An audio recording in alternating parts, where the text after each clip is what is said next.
Albert Einstein once said, everybody's a genius. But if you judge a fish by its ability to climb a tree, it will live its whole life believing that it is stupid. Ladies and gentlemen of the jury, today on trial we have modern day schooling. Glad you could come. Not only does he make fish climb trees, but also makes them climb down and do a 10-mile run. Tell me, school, are you proud of the things you've done?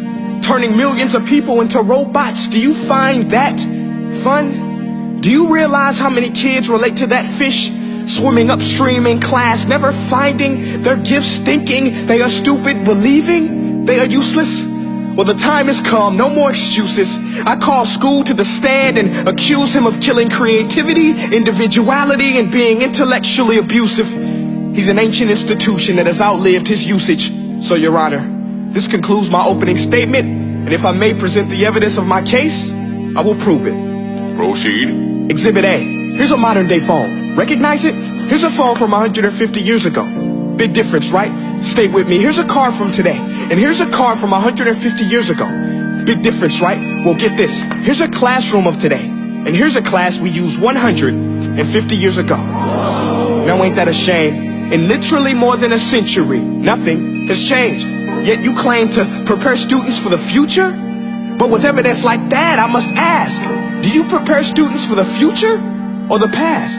I did a background check on you and let the record show that you were made to train people to work in factories, which explains why you put students in straight rows, nice and neat, tell them sit still, raise your hand if you want to speak, give them a short break to eat, and for 8 hours a day tell them what to think. Oh, and make them compete to get an A letter which determines product quality, hence grade A of meat. I get it. Back then, times were different. We all have a past. I myself am no Gandhi. But today, we don't need to make robot zombies. The world has progressed. And now we need people who think creatively, innovatively, critically, independently, with the ability to connect. See, every scientist will tell you that no two brains are the same. And every parent with 2 or more children will confirm that claim.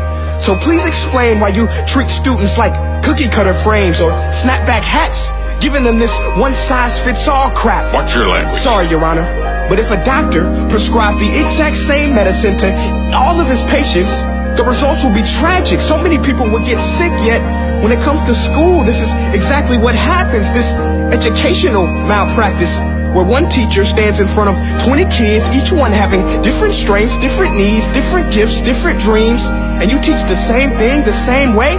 That's horrific. Ladies and gentlemen, the defendant should not be acquitted. This may be one of the worst criminal offenses ever to be committed. And let's mention the way you treat your employees. Objection. Overruled. I want to hear this. It's a shame. I mean, teachers have the most important job on the planet, yet they're underpaid? No wonder so many students are short-changed. Let's be honest. Teachers should earn just as much as doctors, because a doctor can do heart surgery and save the life of a kid. But a great teacher can reach the heart of that kid and allow him to truly live. See, teachers are heroes that often get blamed, but they're not the problem. They work in a system without many options or rights. Curriculums are created by policymakers, most of which have never taught a day in their life. Just obsessed with standardized tests. They think bubbling in a multiple choice question will determine success. That's outlandish. In fact, these tests are too crude to be used and should be abandoned, but don't take my word for it. Take Frederick J. Kelly, the man who invented standardized testing, who said, and I quote, "These tests are too crude to be used and should be abandoned." Ladies and gentlemen of the jury, if we continue down this road, the results will be lethal. I don't have much faith in school, but I do have faith in people.